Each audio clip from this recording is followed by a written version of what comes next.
In January of 2025, I opened a brand new Etsy shop to sell print-on-demand products, specifically t-shirts, with the goal of turning this into a six-figure shop.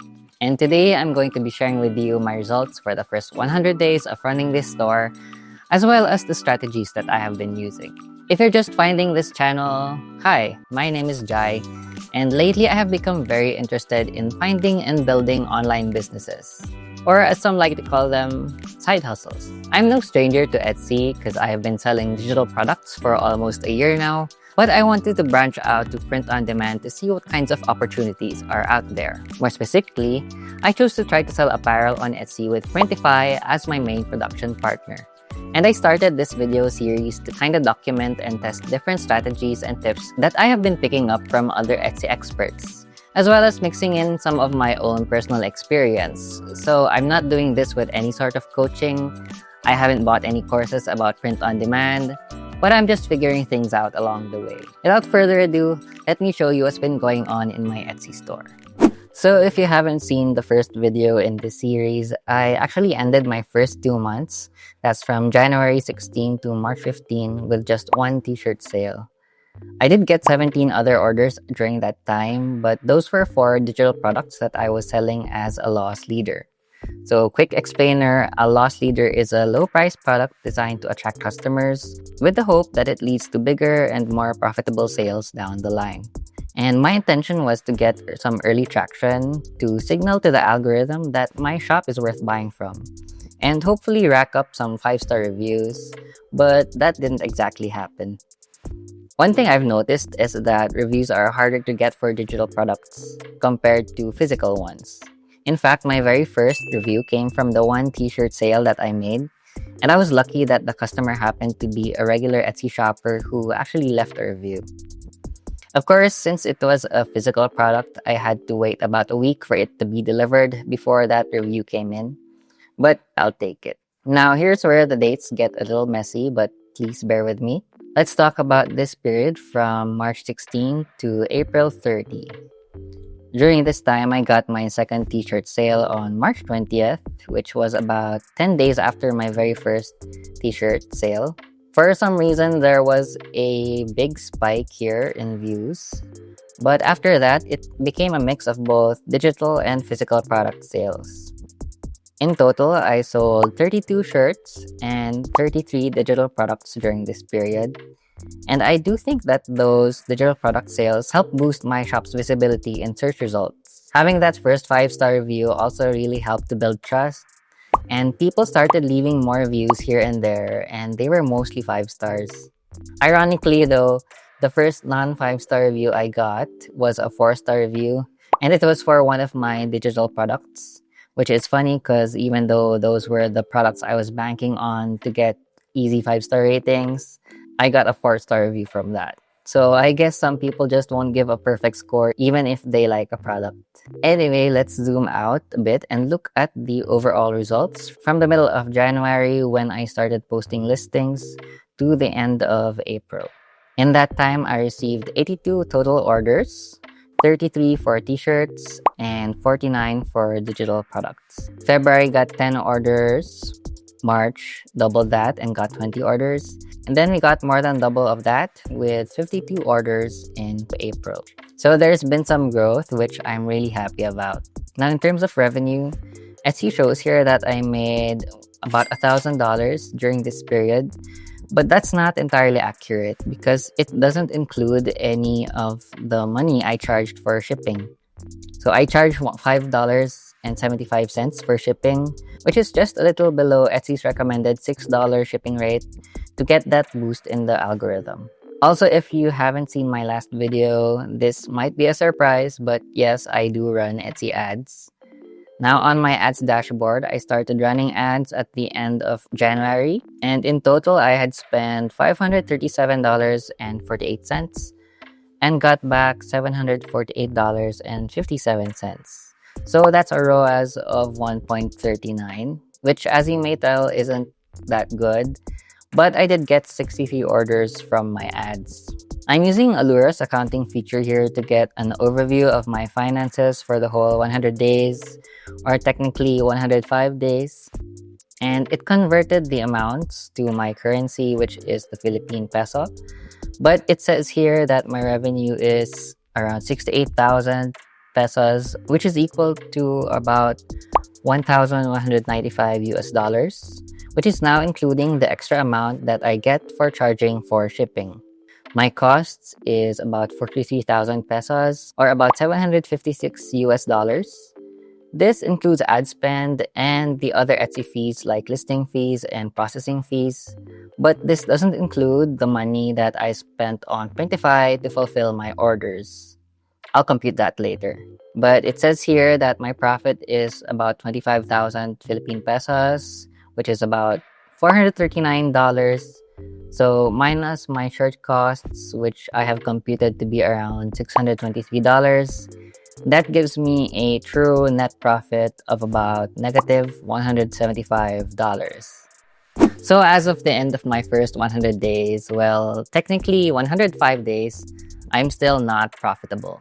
And I'd be lying if I said I wasn't at least a little disappointed. In my other Etsy shop where I sell digital products, I was already making a small profit by this point. But I've been trying to look at this from a different perspective. This isn't some kind of get-rich-quick challenge where if you're not earning thousands of dollars by the first few months, it means that the business is a failure. That's not what I'm doing here. I'm trying to build a real, sustainable online business. And that takes time, money, and effort. Just like building any other kind of serious business. I've always dreamed of owning a cafe, and when I think about that, I remember how much upfront investment something like that would take. It might take tens or even hundreds of thousands of dollars just to get started.